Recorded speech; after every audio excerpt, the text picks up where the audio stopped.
Alors la première chose qu'on voit lorsqu'on se connecte à Pipedrive CRM, c'est un pipe commercial, donc c'est une vue de toutes les opportunités de business que vous avez en cours, organisées par étapes. Tous les prospects identifiés, donc c'est vraiment, j'ai aucune interaction avec eux pour le moment, j'ai juste identifié qu'il y avait du business à faire. La deuxième étape, j'ai effectué un contact, donc un premier contact, un petit appel, j'ai pas encore planifié de réunion. Troisième étape, j'ai planifié une réunion. Quatrième étape, j'ai fait une proposition commerciale, donc un devis, et l'étape finale, je suis en cours de négo, est-ce que je vais signer ou pas signer. Voilà. Sachez que toutes les étapes en haut sont personnalisables. Si vos étapes dans votre logique commerciale ne sont pas les mêmes, vous pouvez l'adapter.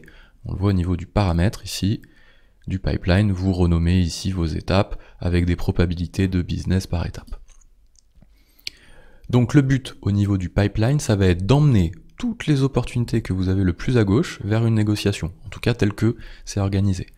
Donc ça va être par exemple d'emmener l'offre Microsoft ici jusqu'à une négociation. Donc vous allez tout faire pour arriver jusque là, en vous positionnant des rappels, en vous positionnant des déjeuners, voilà. Le but c'est vraiment de rien oublier. Au niveau du pipe, on voit qu'on a plusieurs couleurs, plusieurs icônes. Je vais vous montrer un petit peu à quoi ça correspond. Donc les opportunités qui ont une icône verte sont des opportunités pour lesquelles vous avez une tâche à faire aujourd'hui. Si on clique sur Microsoft, par exemple, vous savez que vous avez un pitch à faire aujourd'hui. Celles qui ont un petit triangle de signalisation, ici, c'est que vous avez une opportunité où vous n'avez pas de prochaine action. Et ça, Pipedrive ne le permet pas, en tout cas. S'il le permet, mais il vous le met vraiment en alerte. Dans sa logique, vous ne pouvez pas avoir d'opportunité de business sans prochaine action. C'est hyper important pour que vous ayez toujours quelque chose à faire sur une opportunité. Donc si on clique sur ABC, ici, on voit qu'on a déjà fait des choses, mais qu'on n'a rien planifié. Donc c'est simple, ici j'ajoute une activité, je me mets un rappel, je mets ça, voilà, rapide, hop. Et je suis tranquille, si je reviens dessus, ici, ABC, ça y est, il est passé en gris. Donc c'est ce qui me permet de vous expliquer l'icône grise.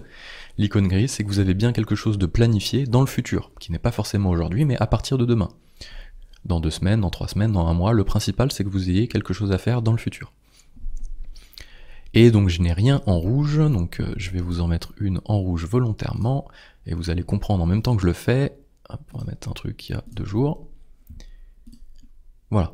Toutes les opportunités qui sont en rouge, c'est-à-dire que vous avez bien quelque chose qui est planifié, mais que vous avez loupé l'échéance. Vous aviez quelque chose à faire dans le passé. Donc elles vont se mettre en rouge, c'est-à-dire que vous auriez dû faire quelque chose que vous avez oublié de faire ou vous n'avez pas eu le temps de faire. Et ça va vous permettre justement, dans votre logique de relance, dans votre logique de prospection, de commencer déjà par toutes les tâches qui sont en rouge, les opportunités qui sont en rouge. Donc ça, c'était la visibilité justement dans le pipeline général. Maintenant, on va rentrer sur une opportunité en particulier. On va prendre par exemple Microsoft. Je clique dessus et on va voir un petit peu comment c'est organisé. En haut, vous avez le titre. Vous pouvez cliquer dessus, le renommer, c'est assez simple. Vous avez le potentiel de business, donc 33 000 $. Vous avez le contact, donc Bill Gates, même s'il s'est retiré, c'était un peu pour le jeu de démo. Vous avez l'adresse. Vous avez le contact, ici associé, Bill Gates, le numéro de téléphone, le courriel, et vous avez ici toute la vie de l'opportunité. Donc ce qui a déjà été fait, donc on sait qu'on a créé l'offre hier à 9h15, qu'à 9h15 tout de suite, il y a Baptiste qui a mis un petit commentaire, et qu'on s'est positionné un petit rappel aujourd'hui pour faire un pitch. Et plus vous allez ajouter des activités, et plus ça va venir s'imbriquer ici dans le fil justement de discussion. Ça vous permet vraiment, quand vous avez quelqu'un qui veut avoir de l'information sur une opportunité, de retrouver toute la vie de l'opportunité. Et pour vous aussi, si vous interagissez 2, 3, 6 mois après, pour bien vous souvenir ce qui a déjà été fait. Et donc on l'a vu tout à l'heure, on peut rajouter des notes. Voilà, hop, je me mets une petite note, je peux me rajouter une prochaine activité, donc je sais que je dois faire un pitch aujourd'hui, mais que potentiellement, ce serait bien que je lui fasse un devis dans une petite semaine. Voilà, et je peux me positionner, après chacun l'utilise un peu comme il veut. Alors, il faut vraiment s'approprier l'outil. Est-ce que je planifie tout de suite toutes mes activités? Je sais que je dois faire un pitch, je dois faire un rendez-vous, je dois faire un devis. Est-ce que je me positionne déjà tout d'un coup?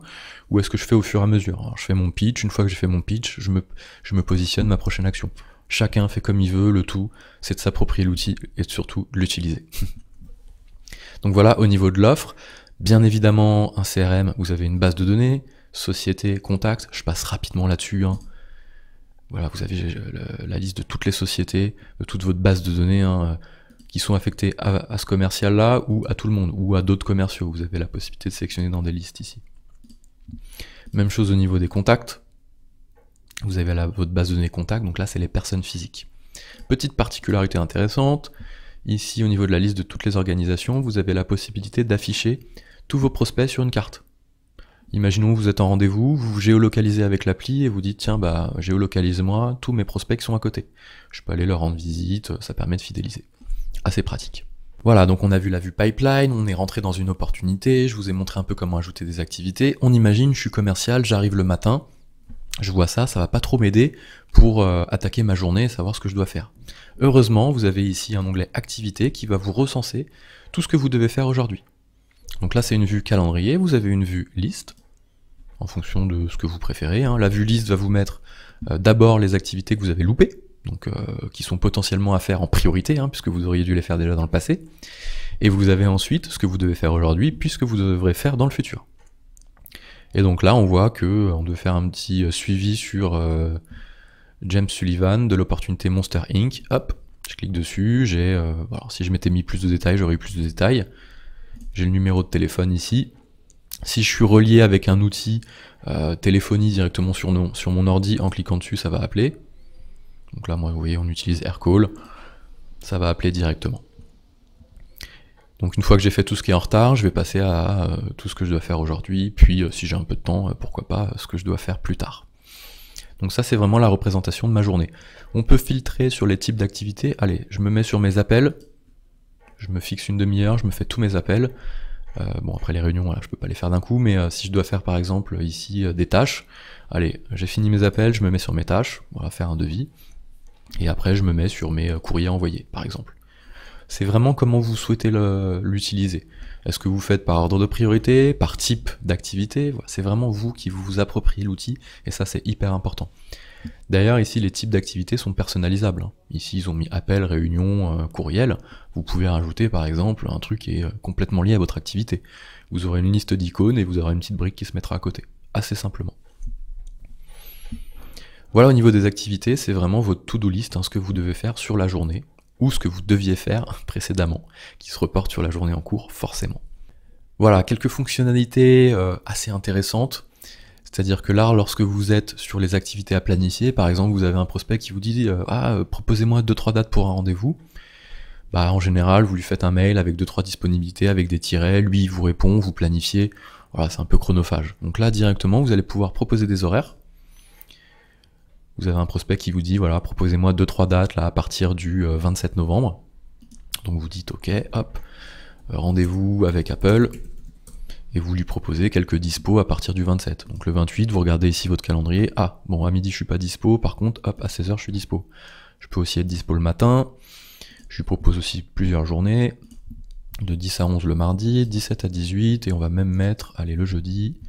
Alors là, le jeudi, carrément, je suis hyper dispo. Donc là, il n'y a plus qu'à piocher le matin. J'enregistre. C'est bien planifié. Il me met le nom de mon activité. Je clique ici sur le lien. Il me l'a copié. J'ouvre un mail. Je dis bonjour cher monsieur, voici un lien qui va vous permettre de voir quelques disponibilités. Vous n'avez plus qu'à cocher celle qui vous intéresse le plus. Une fois que lui de son côté il a coché la journée qui lui le créneau qui lui intéressait le plus, ça va se mettre directement dans votre agenda Pipedrive, qui peut être synchronisé derrière avec vos agendas Google, Office, ce que vous voulez. Ça c'est une petite fonctionnalité quand même assez intéressante. Ça vous évite de sortir de l'outil, écrire un mail, vous restez vraiment le plus possible dans l'outil. Autre fonctionnalité intéressante, vous allez pouvoir mettre des formulaires en ligne, des formulaires de contact. Nous, on l'a fait sur notre site internet, dans l'onglet ici, Contact. On a un petit formulaire tout simple, voilà, laissez-nous votre nom, votre prénom, l'adresse de le nom de votre entreprise et ce que vous recherchez.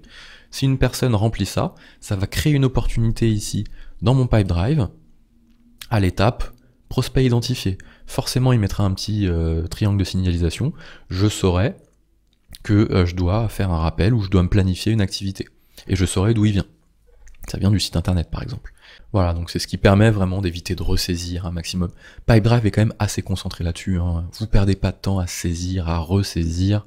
Quand vous créez une nouvelle offre ici par exemple, voilà, vous tapez le nom de la personne, Monsieur Dupont, il le trouve pas dans la liste, il me le crée. Voilà, et il va pas me demander, allez va dans la fiche contact, crée-moi un nouveau un nouveau contact, non, il s'en fiche. Voilà, vous mettez par exemple ici, je sais pas moi, la Fnac, il la trouve pas, il me la crée automatiquement. Et après, je donne un nom à mon offre. Fnac, logiciel de compta. Je lui donne un potentiel de business, voilà, je vais leur vendre pour 10 000 euros. Ici, à quelle étape j'en suis? Alors, j'ai déjà eu un contact avec eux, et quand est-ce que je vais signer? Le 31 janvier. J'enregistre. Et il se met ici, tout simplement. Par contre, il faut que je me positionne une activité. Donc là, Fnac, prendre contact. Hop. Et je me mets ça mercredi prochain. Zou. Et voilà donc ce qu'il m'a fait. Ma Fnac, elle est là, elle est en gris, elle est bien. Je sais que le jour, donc le mercredi prochain, lorsque j'ouvrirai mon pipe, ma to-do list, bah, j'aurai un rappel à faire pour la Fnac. Vous voyez, en 3 secondes, j'ai renseigné une fiche. Voilà, faut pas que ce soit long. Les CRM, pendant trop longtemps, il fallait... c'était une corvée à chaque fois. Il fallait créer les opportunités, renseigner l'évolution et tout. Et les commerciaux, souvent, ils l'utilisaient plus parce que c'était chiant. Voilà, donc là, eux, ils ont pris vraiment le truc en sens inverse. Il faut que ce soit simple. Voilà, donc effectivement, vous utilisez ça au quotidien. Ce qui peut être intéressant, c'est qu'il vous restitue de l'information à son tour. Donc au niveau des statistiques, vous avez le tableau de bord. Et vous allez voir ici un petit tableau de bord.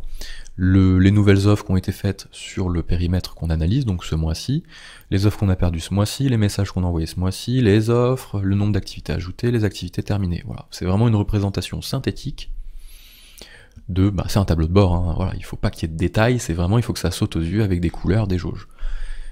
On peut même le mettre ici, hop, en vue plein écran, et vous mettez ça sur une télé au niveau de l'open space, et ça peut dans certaines organisations être assez pratique pour suivre au jour le jour, à la minute, l'évolution du business.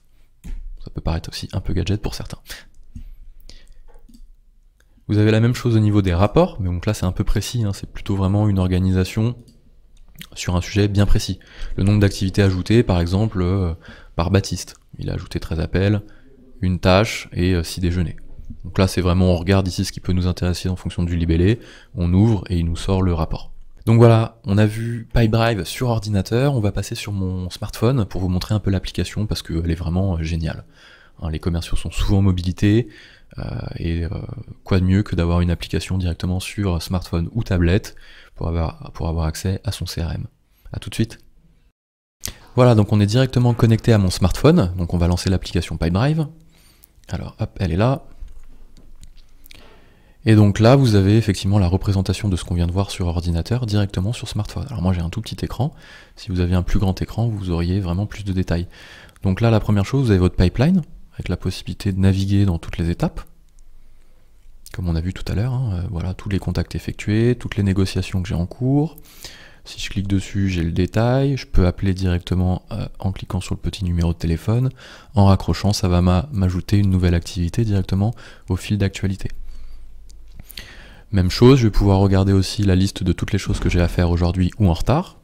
Voilà, donc vous avez la même chose aussi au niveau de votre base de données, vous avez tous vos contacts, vous avez toutes vos sociétés, vous pouvez faire des recherches, si vous manque un numéro de téléphone, voilà, vous n'avez pas forcément synchronisé tous vos numéros, tout est vraiment ici à portée de main, vous centralisez vraiment l'information. Et avec une petite recherche ici assez pratique, vous pouvez rechercher un peu partout. Vous pouvez travailler, faire vos relances directement depuis votre téléphone.